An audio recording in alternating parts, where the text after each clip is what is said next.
नमस्कार दोस्तों, स्वागत है आप सभी का बैंकिंग क्रॉनिकल में। तो बात करेंगे आज बहुत ही इंपॉर्टेंट टॉपिक के बारे में, जिसके बारे में बहुत सारी लड़ाइयाँ होती रहती हैं इधर उधर। कुछ बच्चे बोलते हैं कि ज़रूरी है, कुछ बच्चे बोलते हैं नहीं है ज़रूरी। किस बेसिस पर आप बोलते हो दोस्तों? किसी ने आपको बोल दिया, बस आप मान लिए उस बात को। किसी ने आपको बोल दिया हाँ अर्थमेटिक के बिना भी हो जाएगा, जैसे कि मैं बोलता हूँ हाँ बिना उसके हो जाएगा, आपने मान लिया। बहुत लोग मान लिए, चलो मैं मानता हूँ। मैं तो यही बोलूँगा, अपने पक्ष में ही बात करूँगा। 70% लोग मान लिए कि हाँ हो जाएगा। क्यों? मैंने जो बोला वो सही है क्या? 30% की बात करता हूँ, चलो ठीक है, इधर उधर से आए होंगे, सुन लिए होंगे कि हाँ इसके बिना नहीं हो सकता, मान लिए। क्यों? आपने क्या देखा, क्या सोचा? बस बोला किसी ने, आपने मान लिया। एक्सपीरियंस आपने कितना किया उस चीज़ को?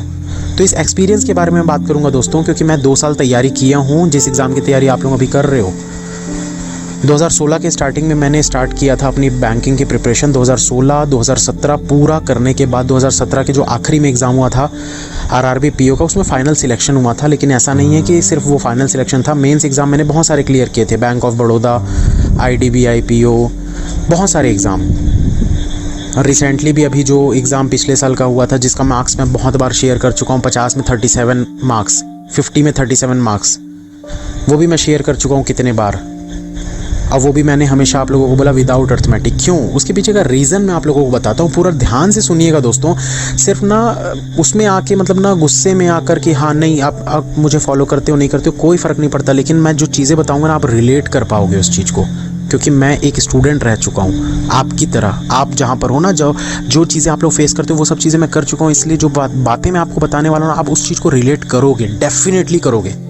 एक एक चीज़ को, एक एक पॉइंट को आप बोलोगे हाँ यार ये तो हमारे साथ भी होता है। तो सुनिएगा, बहुत ज़्यादा मैं लंबा नहीं खींचूंगा, मैं जल्दी से जल्दी ख़त्म करने की कोशिश करूँगा। फिर भी 8 से 15 मिनट का हो ही जाता है वॉइस मैसेज।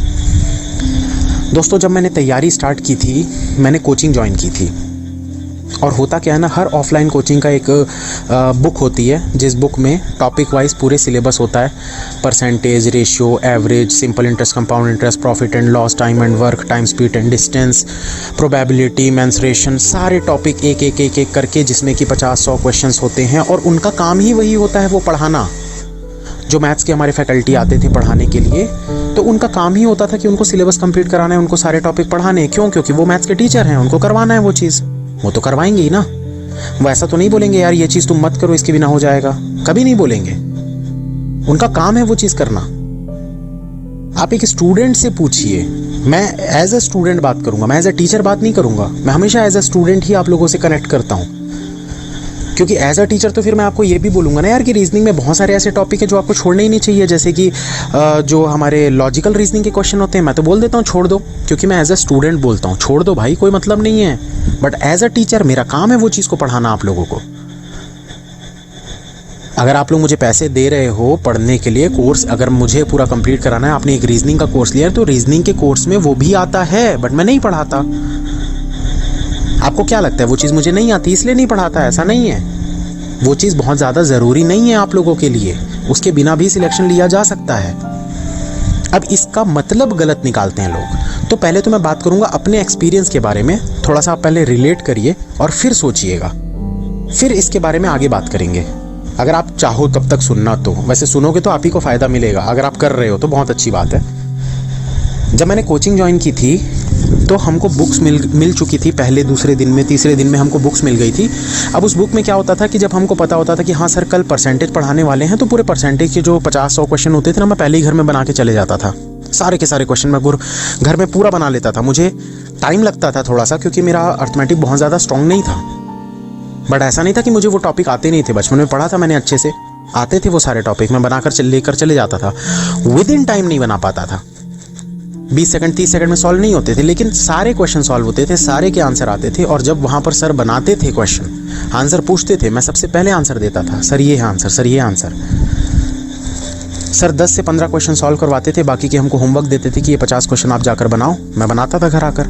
परसेंटेज खत्म हुआ, फिर रेशियो खत्म हुआ, फिर एवरेज खत्म हुआ, फिर simple interest, compound interest, profit and loss, धीरे धीरे करके सारे टॉपिक खत्म होते गए, कोचिंग खत्म हो गई हमारी। लेकिन उसके बाद क्या, उसके बाद मेरे दिमाग में ये आने लगा, यार पढ़ तो सब कुछ लिया हूँ, कोर्स तो पूरा मैंने खत्म कर लिया, पर फिर भी कॉन्फिडेंस नहीं आ रहा। एग्जाम में मेरे से क्वेश्चन नहीं बनते, क्योंकि मैं एग्जाम में जब भी जाता था मैं क्या करता था, सिंप्लीफिकेशन बनाता था, अप्रॉक्सीमेशन बनाता था, क्वाड्रेटिक बनाता था, नंबर सीरीज बनाता था, डीआई बनाता था। अर्थमेटिक के 1-2 क्वेश्चन बना पाता था, बाकी के बना ही नहीं पाता था। अगर मैं किसी एग्जाम में पहले अर्थमेटिक बनाने की कोशिश करता था तो मेरे नंबर बहुत कम आते थे, क्योंकि फिर मेरा डीआई छूट जाता था, नंबर सीरीज छूट जाता था। अर्थमेटिक के चक्कर में दूसरी चीज़ें छूटने लग गई थी, जो चीज़ें मुझे बहुत अच्छे से आती थी, जिसमें ज़्यादा टाइम नहीं लगता था। मुझे पता था हाँ ये 15-20 सेकंड 30 सेकंड में सॉल्व हो जाएगा। वो चीज़ें छूटने लगी। आता सब कुछ था पर स्पीड नहीं थी। आप लोग अगर मेरा पुराना वीडियो सर्च करोगे ना, 2016 का आपको एक वीडियो मिलेगा, आता सब कुछ है पर स्पीड नहीं है, क्या करें। उस समय बहुत वायरल हुआ था ये वीडियो, बहुत लोगों ने देखा था। उस समय के हिसाब से मैं बता रहा हूँ, उस समय 20-30 हज़ार व्यूज़ बहुत बड़ी बात होती थी। मेरा नया चैनल था, मेरे 10-15 हज़ार सब्सक्राइबर थे, 30-35-40 हज़ार तक वो व्यूज़ में पहुँच गया था वो वीडियो। आता सब कुछ है पर स्पीड नहीं है, क्योंकि मैंने इसी टॉपिक पर बनाया था उस चीज़ को।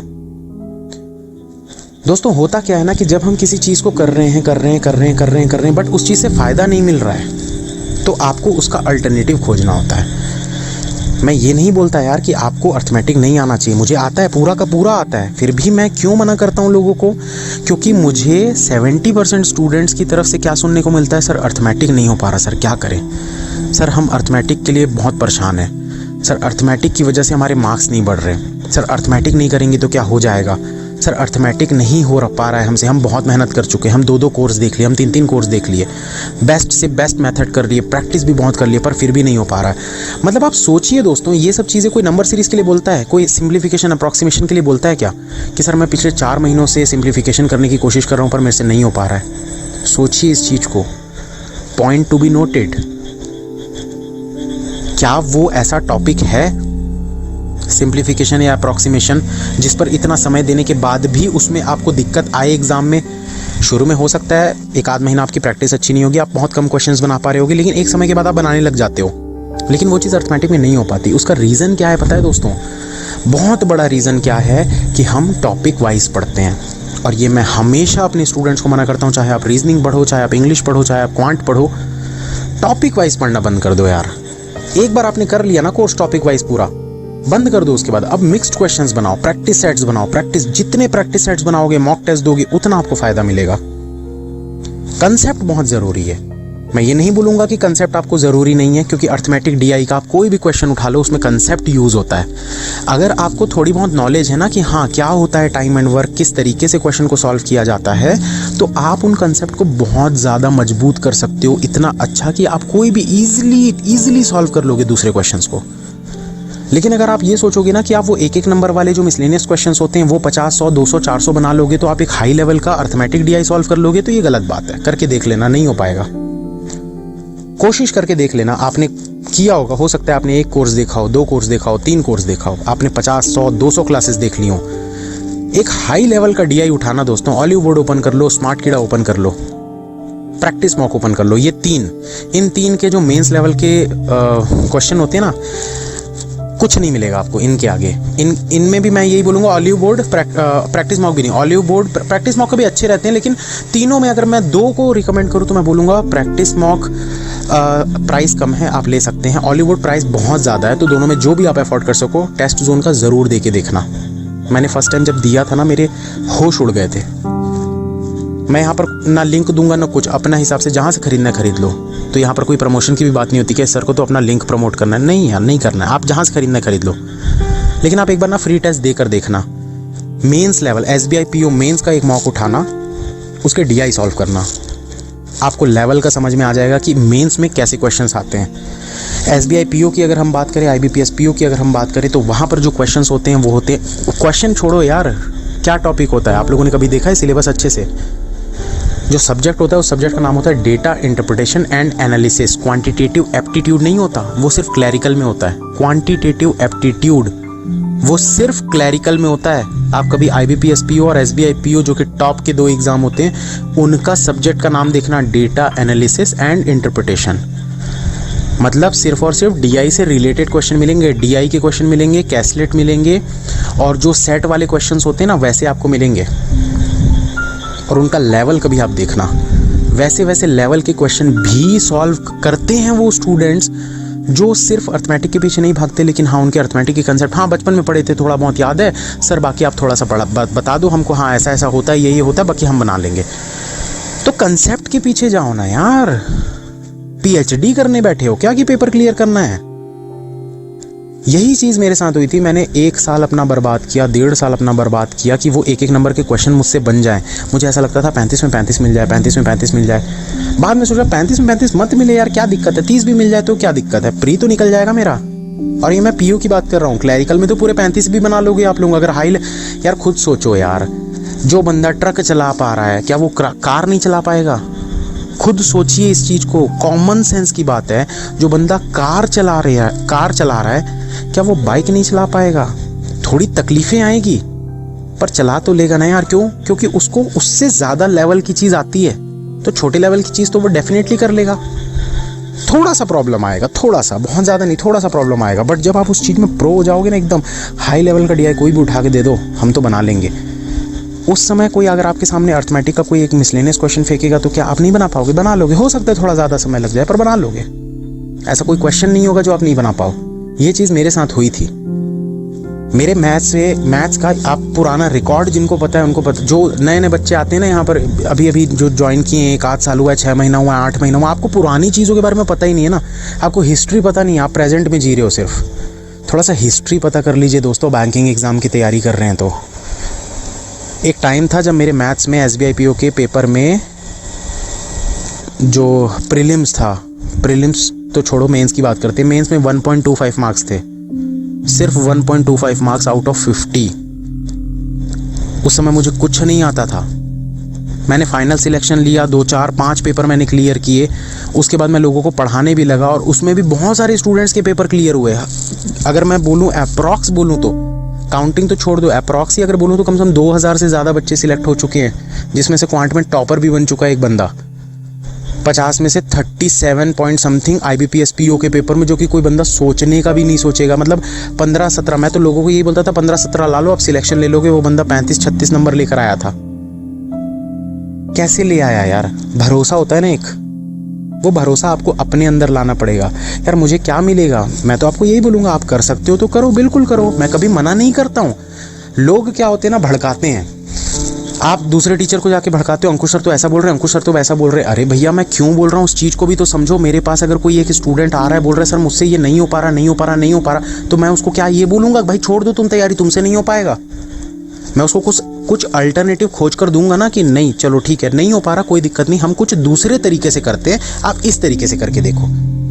वो मेरा नज़रिया है यार। और इस पर ना लोगों ने मुझे हैवान बना दिया है कि हाँ अंकुश सर तो ऐसा बोलते हैं, अंकुश सर अपोज करते हैं अर्थमेटिक, खुद भी नहीं पढ़ाते और बोलते हैं अर्थमेटिक मत पढ़ो। मैं पढ़ा दूंगा भाई, मुझे क्या है यार, मैं तो पढ़ा दूंगा। पर उन बच्चों का फिर क्या होगा जो बच्चे अर्थमेटिक नहीं बना पाते हैं बहुत मेहनत करने के बाद भी? आप लोगों को क्या लगता है वो लोगों ने कोर्सेस नहीं देखे होंगे जो आप लोग देख रहे हो? नहीं देखे होंगे क्या? अरे मैं भी देख के बैठा था यार। मैं भी कितना पैसा खर्चा किया हूँ, अपने कोचिंग का कोर्स किया हूँ, फिर उसके बाद मैंने स्टडी IQ का भी कोर्स लिया था, वो भी मैंने देखा था। बहुत सारे टीचर्स को मैंने यूट्यूब पे फॉलो किया था। आता सब कुछ था पर नहीं बनता था एग्जाम में। क्या कर लेंगे फिर? कितना भी अप्रोच सीख लो किसी से, कितना भी अप्रोच सीख लो, सिर्फ वो 10% लोग ही आगे बढ़ते जाएंगे जिनका कंसेप्ट बहुत अच्छा है ना, वो आगे बढ़ते जाएंगे। आप नहीं बढ़ पाओगे। और आप ना उनके चक्कर में, क्योंकि वो आपको बोल रहे हैं कि ऐसा करोगे तो ही होगा वरना नहीं होगा। अरे भैया अपना अल्टरनेटिव दिमाग लगाओ, थोड़ा सोचो, कुछ तो सोचो, तब तो आगे बढ़ोगे। मैं क्यों बोलता हूँ कि एक टॉपर ही आगे नहीं निकलता, एवरेज स्टूडेंट ज्यादा आगे निकलते हैं। उसके पीछे का रीजन ही ये है कि जो एवरेज स्टूडेंट अपनी कमियों को पहचान लेना, ये मेरी कमी है, इसका कुछ अल्टरनेटिव मुझे खोजना है, वो आगे निकल जाएगा डेफिनेटली। और 50% एवरेज स्टूडेंट्स आगे निकलते हैं। आप अपना अल्टरनेटिव नहीं खोजना चाहते हो, आपको अल्टरनेटिव खोजना पड़ेगा दोस्तों। नहीं हो रहा है बोलने से कुछ नहीं होता, उसका कुछ अल्टरनेटिव खोजिए। है बिल्कुल अल्टरनेटिव है, क्यों नहीं है यार? ट्राई तो करके देखो। आप ट्राई ही नहीं करना चाहोगे, अगर आप डर के रहोगे नहीं होगा, तो कैसे हो जाएगा यार फिर? अब जैसे इंग्लिश के लिए हज़ारों बच्चे ऐसे बस इन्फ्लुएंस हो जाते हैं बातों में, बिना ग्रामर के नहीं हो सकता यार। हम ऐसे ही ले आते हैं 25-30 नंबर, 30 में से 25, 26, 27 नंबर मैं ऐसे ही ले आता हूँ बिना ग्रामर। मुझे कुछ नहीं आता, मुझे ग्रामर का जी कुछ नहीं पता भैया, ग्रामर वैमर लेकिन नंबर मेरे आराम से 20 से ऊपर आते हैं, आराम से। कुछ लोगों को लगता है कि तुक्का मार के सर ले आते हैं। अच्छा, तुक्का हर बार सही होता है? तुक्का दोस्तों, तुक्का नहीं होता ये चीज़, उसका अल्टरनेटिव होता है। अल्टरनेटिव क्या होता है? आप रीडिंग करो, रीडिंग करो, रीडिंग करो। मैंने एक एग्जाम्पल भी दिया था। मैं इंग्लिश बोल नहीं पाता बहुत अच्छे से। एक बंदा ऐसा है जो 8वीं पास है, लेकिन वो इंग्लिश इतनी अच्छी बोलता है कि आप उसकी जैसी इंग्लिश नहीं बोल पाओगे। वो सिर्फ 8वीं पास है, उसको वर्ड्स की स्पेलिंग नहीं आती। वो स्पेलिंग मेरे से पूछता है, मैं बोला भाई इतनी अच्छी इंग्लिश बोलता है, तेरे को स्पेलिंग नहीं आती? तो बोला नहीं भाई, बस बोलना आता है। इसका मतलब क्या है? सोचिए, अल्टरनेटिव होता है ना कुछ, आपको सोचना है। मुझे कुछ नहीं करना है दोस्तों, मेरा काम है आपको समझाना। और मेरा काम जो है ना, वो एक एवरेज स्टूडेंट को समझाना है। टॉपर्स को समझा के कोई फ़ायदा नहीं है, क्योंकि वो तो कर लेंगे यार। उनको मैं नहीं भी बोलूँगा ना मत करो, फिर भी अगर उनकी क्षमता है करने की तो करेंगे। और करो यार, बहुत अच्छी बात है अगर आप कर सकते हो तो। मैं तो यही बोलूँगा, अगर आप टॉप करते हो, पूरे नंबर लाते हो, बहुत अच्छी बात है। पर नहीं हो पा रहा है तो इसका मतलब ये नहीं है कि आप एक फेलियर इंसान हो, आपको हमेशा से फेलियर ही मिलेगा। नहीं, आप अल्टरनेटिव खोजो, डेफिनेटली आपको फ़ायदा मिलेगा। आप कर सकते हो, बिना उसके भी हो जाएगा। कॉन्फिडेंस अपने अंदर रखिए, और जो भी उसके बदले में आपको करना है ना, उस पर पूरा फोकस दीजिए अपना। मैं गारंटी देता हूं दोस्तों, फ़ायदा मिलेगा। करके देखो तो सही। करना ही नहीं चाहोगे तो फिर बात अलग है। बोलने वाले तो बोलते ही रहेंगे। और मैंने कभी ये नहीं कहा, जितने भी लोग हैं ना यहाँ पर, बहुत से लोग ऐसे जो बोलते हैं हमको सर अर्थमेटिक के लिए मना करते हैं। मैं कभी मना नहीं करता हूँ दोस्तों। मैं ये बोलता हूँ मिसलेनियस जो क्वेश्चंस होते हैं ना, उनके पीछे मत भागो, उनके पीछे मत भागो। आप अर्थमेटिक डीआई बनाओ ना यार, मैं तो खुद बोलूँगा आप दिन के 10 अर्थमेटिक डीआई बनाओ। लेकिन अर्थमेटिक क्वेश्चंस के पीछे ही क्यों भागते हो कि वो मिसलेनियस वाले एक एक नंबर? अरे एक नंबर, आप एक क्वेश्चन सॉल्व करोगे 1 नंबर मिलेगा। पर एक अर्थमेटिक डीआई का अगर आप कंसेप्ट थोड़ा सा उसको क्वेश्चन को समझ गए ना, तो पूरे के पूरे 5 नंबर आपको मिलेंगे। ये क्यों नहीं सोचते? बड़ा सोचो ना यार, कहाँ छोटा वोटा चक्करों में पड़े हुए एक नंबर के। प्री के क्वेश्चन हलवा होते हैं, वो कुछ भी नहीं होते हैं। जब आप हाई लेवल के डीआई बनाओगे ना, ये सब चीज़ें आपको एकदम हलवा लगेंगी। करके देखिए कभी। जब करोगे ना दोस्तों, तभी समझ में आएगा। जब तक करोगे नहीं ना, तब तक आप लोगों को यही लगेगा कि यार मैं गलत सलाह दे रहा हूँ। मैं गलत सलाह नहीं दे रहा हूँ दोस्तों, मैं वो सलाह दे रहा हूँ जो बेनिफिशियल है उनके लिए, जो नहीं कर पा रहे हैं। जो कर पा रहे हैं तो बहुत अच्छी बात है, आप लोग कर पा रहे हो तो दूसरों को कम से कम ना बहकाओ मत दोस्तों। आप कर पा रहे हो इसका मतलब ये नहीं कि वही चीज़ दूसरा भी कर पाएगा। दूसरा किसी दूसरे तरीके से करेगा, लेकिन वो कर ज़रूर लेगा। चाहे वो किसी भी तरीके से करे, वो कर ज़रूर लेगा। कभी किसी को कम मत समझिए। और ये चीज़ मैं गारंटी देता हूँ भैया, जितने लोग मेरे से पढ़ते हैं, बहुत लोग पढ़ते हैं। ऐसा नहीं, आप लोगों को लगता होगा 100-200 पढ़ते, 100-200 नहीं पढ़ते, बहुत लोग पढ़ते हैं। 500 से 1000, 1500, 2000 बच्चे मुझसे पढ़ते हैं, रिकॉर्डिंग देखते हैं भले, पर पढ़ते बहुत लोग हैं। और मैं गारंटी देता हूँ जब सिलेक्शन होंगे ना, तो ये लोग जवाब देंगे उस चीज़ का कि हाँ भाई हमने किया इस चीज़ से। आप सोचते रह जाओगे कि यार कैसे कर लिया। आप बैठे रह जाओगे, क्योंकि आप अपना अप्रोच नहीं चेंज करना चाह रहे हो। आप क्या सोच रहे हो कि जो चीज़ नहीं हो पा रही उसी को करते रहे। अप्रोच चेंज करके देखो, नज़रिया चेंज करके देखो, करोगे वही चीज़। अर्थमेटिक करोगे आप, लेकिन अर्थमेटिक डीआई के थ्रू, मिसलेनियस क्वेश्चंस के थ्रू नहीं। सिर्फ नज़रिया चेंज करने की बात है दोस्तों, और कुछ नहीं। All the best, you can and you will. अगर आप समझते हो बहुत अच्छी बात है, रिलेट कर पाए होगे मेरी चीज़ों से, क्योंकि मैंने लाइफ में बहुत कुछ झेला था। जब मुझसे नहीं हो पा रहा था, मैंने अपने मेथड्स चेंज किए, मैंने सब कुछ चेंज किया। एग्ज़ाम में जाकर क्या होता है ना, वो शॉर्टकट्स ट्रिक जो होते हैं ना, जो हम पढ़े रहते हैं कोचिंग में और कोर्सेज देखकर या क्लासेस देखकर, वो याद नहीं आते यार। कितना मर्जी कर लो, मैं क्यों स्टूडेंट्स को बोलता हूँ यार शॉर्टकट के पीछे मत भागो। एग्ज़ाम में जाके वो शॉर्टकट ना, अगर आपके दिमाग में आना होगा ना, खुद ही आ जाएगा। जब आपकी प्रैक्टिस अच्छी होगी ना, शॉर्टकट खुद आपके दिमाग से निकल कर आएगा, यार इसको तो मैं ऐसे कर सकता हूँ। लेकिन ऐसा ज़रूरी नहीं कि आपने जो शॉर्टकट याद करके गए हो वही आपके दिमाग में तुरंत आ जाए, ये ज़रूरी नहीं है। तो समझिए बातों को। All the best, you can and you will. Good night.